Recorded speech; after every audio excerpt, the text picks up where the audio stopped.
And a year after being sworn in to represent New York's 3rd District, George Santos has been kicked out of Congress. An overwhelming majority of House lawmakers voted to expel the 35-year-old in the wake of a scathing ethics report, which concluded that Santos sought to exploit his House candidacy for personal profit. Still, 4 top House GOP leaders voted to keep Santos in office, as others voiced their concerns about expelling an elected member of Congress.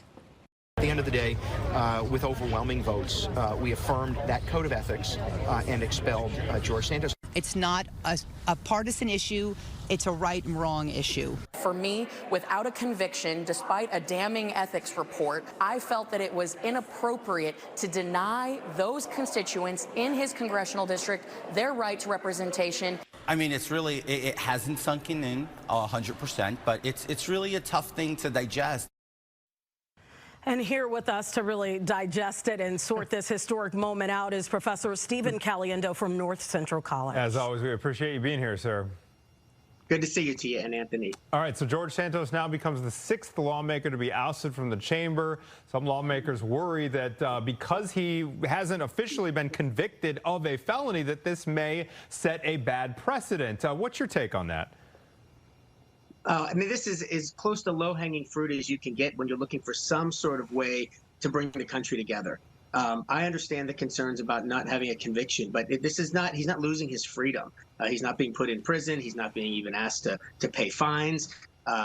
Nobody has the right to serve in Congress. That's a privilege. And while it's certainly true that he was elected under circumstances, as the ethics report showed, that were not completely clear to his constituents. And so, in other words, he was fraudulent even from the time of his campaign. So this seems like an easy one to me, and so I think that they acted appropriately. Well, Professor Caliendo, really looking ahead to future scandals that may come about that involves lawmakers, what impact do you think this vote will have in the future? You're right, Tia, and I do think it will set some precedent. You remember we went 100 years before we had an impeachment, or almost 100. It went over 100 years before we had an impeachment, and then we had like 3 in a row within my lifetime. I think that expelling members of Congress, we've only had 2 since the Civil War before today, as Anthony pointed out, but I think they will come more quickly. And you don't have to wait for a conviction. You know, there have been members of Congress who were censured on some pretty serious charges as well. But again, it's a privilege to serve in Congress. And if your peers, especially your partisan peers within your own party, found that you did something incorrect and moved to expel you, that's a pretty serious charge.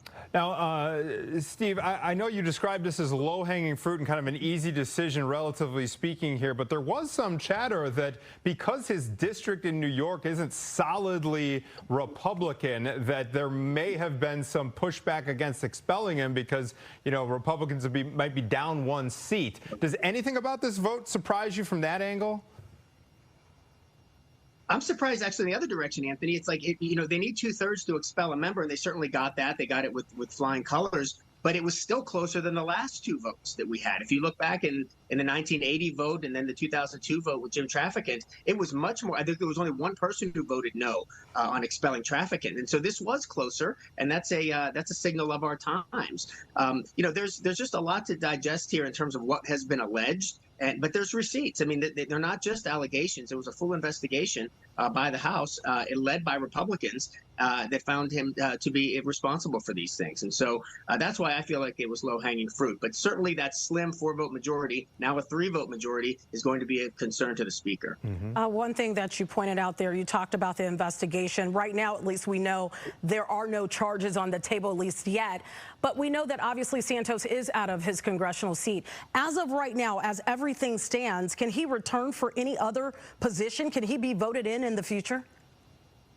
Right. I mean, there's no indictment. I mean, there is an indictment, in fact. And so we do know that there's some charges. And I think that's what worried a lot of the Republican members, saying because there's an indictment, the process is underway. We need to let the process play out before we would act in any certain way. But there is, you know, he cannot, if he's convicted of a felony, he would not be able to return. But if he's not convicted, or if charges are dropped, or if he pleads down to misdemeanors, he could run again. That's not what I expect to happen. This is not a wildly popular, long-term, long-serving member of the U.S. House. This is somebody who's only been in office for a short period of time, and that once his constituents came to learn of all that they were deceived about, I can't imagine he's going to have much support back home. Yeah, drama over for now, at least. Okay, Stephen Caliendo, as always, thank you, sir. We appreciate it. Hey, go Cardinals. Go Cardinals. It's an important football weekend at North Central College. There you go. Go I like Cardinals. that. Yeah, we'll support that.